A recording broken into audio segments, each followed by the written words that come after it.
we want to talk about the policy recommendations of the Solow model. When we provide policy recommendation based on this model, we need to use the recommendation with caution because the model makes a lot of assumptions. Once the assumption is different, then the result will be completely different for the policy recommendation. However, we know that this model already provides us some thoughts about how to connect the model to the reality. So we want to talk about it. The reason why we want to promote economic growth is because we want to raise the long-run living standard. And then, of course, we prefer to improve the welfare of all the individuals. So to begin with, we want to look at the policy recommendation that affecting the saving rate. That is because we know that for any economy, once we know its production technology, then we know that there should exist a saving rate that maximizes the consumption. So then the objective of the nation is to induce the economy to save at the golden rule saving rate, such that the welfare of the nation will be maximized. So then what are the possible policies that can achieve such an objective? Well, the first one is that the government somehow can affect the real interest rate. When we are talking about the Fisher model, we say that when the interest rate is higher, it will generate two different effects on the borrower and the lender. However, for either the borrower or the lender, they will all have a substitution effect that tell us to save more. Therefore, when the government raises the interest rate, then it will be able to raise the saving rate. Therefore, if the saving rate is lower than the golden rule saving rate, we know that a higher saving rate will end up increasing the welfare of the nation. So we want to induce people to save more, and then higher saving rate will be able to achieve this objective. However, we admit that in reality, the response to such a change is small. But anyhow, it creates some of the incentive for people to save more. The second policy recommendation probably is more direct. That is, when the government wants to raise the saving rate of the nation, they just save more themselves. When the government wants to increase the saving, it means that the government needs to either increase the income or decrease the spending. If the government do not cut their spending, to increase the income, it's possible that the government will raise the tax.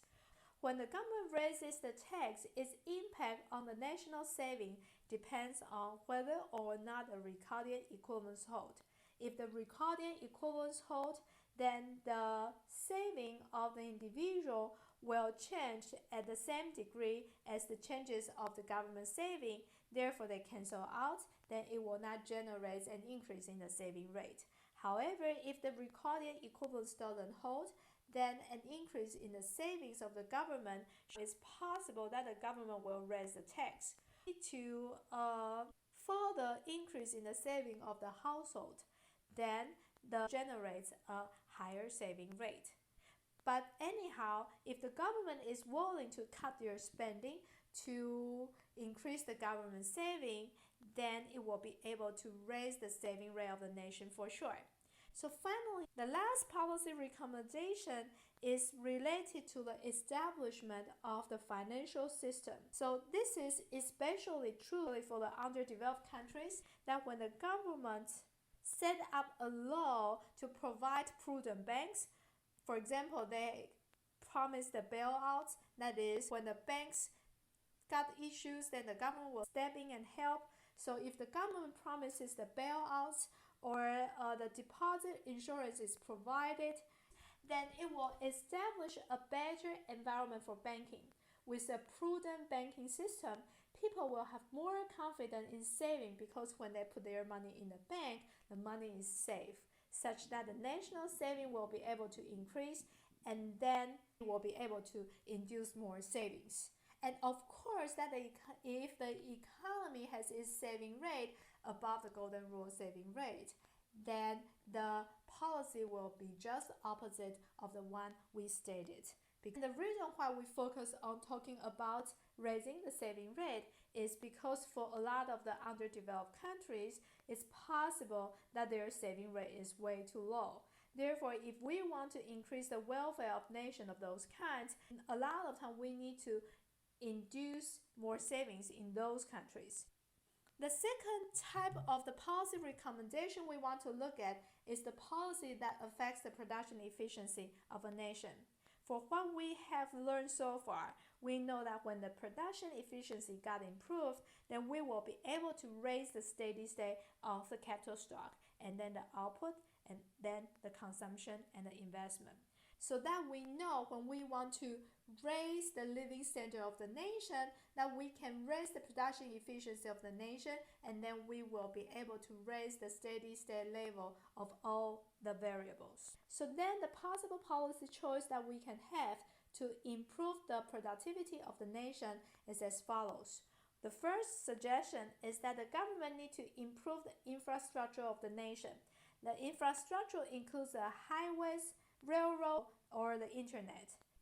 The internet is somehow newer, but for highway and railroad, it's something more typical. You know that with the building up of the highway and railroads, the merchandise will be able to shift to the location that needed the product most, and then it will be able to facilitate the resource allocation to the optimal use in the nation. Therefore, when we improve the infrastructure of the nation, it's possible that we can improve the productivity of the nation. The second type of policy that we can choose to improve the productivity is to build up the human capital stock. When people learn or when they go to school, they will be able to acquire new knowledge, then they will be able to create more efficient way of production. Therefore, it is generally believed that building up the human capital stock are very important in promoting the growth of the nation. So these are the two classes of policy that we talk about when we are talking about how the policy recommendation related to growth based on the Solow model. So then we ask, then why we don't want to talk about all other parameters of the steady state in addition to the production efficiency?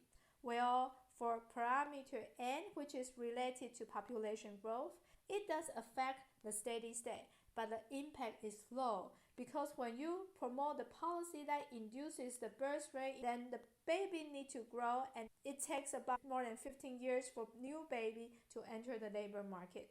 Therefore, we cannot see the immediate impact of increasing the population growth rate to the living standard change of the nation. So of course, it can be an important policy, but it won't be our main focus in here for policy recommendation related to promoting economic growth. So then for the depreciation rate and the capital share, it is subject to the technology you use. Therefore, you cannot manipulate too much for the depreciation rate and the capital share. But then what we know is that if you increase the growth rate of the nation, then the capital stock per effective is lower. But in terms of the capital stock per worker, it will become higher eventually. So it will raise the living standard of each nation as long as the economy turns out to have the same saving rate, or it has the golden rule saving rate. Then the welfare will be maximized and then will be improved as we have a higher growth rate. However, our knowledge related to how to promote technological growth remain primitive.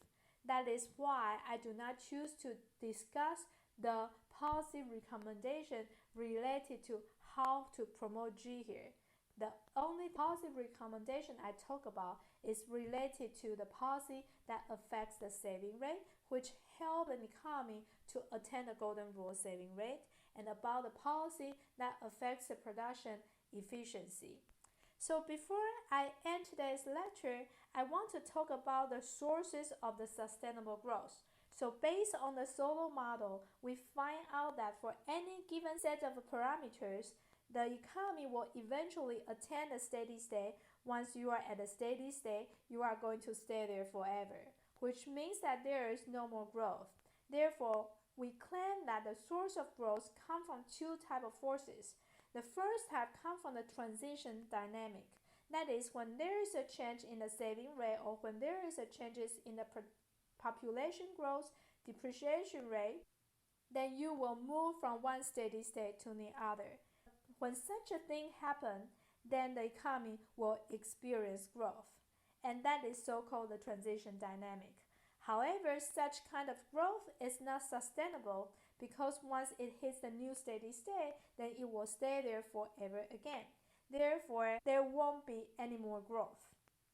So then it turned out that the only source of the sustainable growth is related to the productivity growth. Because by changing the production efficiency or the growth of the technology that augmenting the labor productivity, then the economy will keep on having a production efficiency that is higher. Thus, it will result in a higher new steady state in terms of the output per capita. Therefore, the model suggests that the source of the sustainable growth will be the technological improvement, which will allow the economy to have a newer steady state higher than before and then sustain the growth. So then in here we complete the discussion related to the Solow model. And this is the end of today's lecture.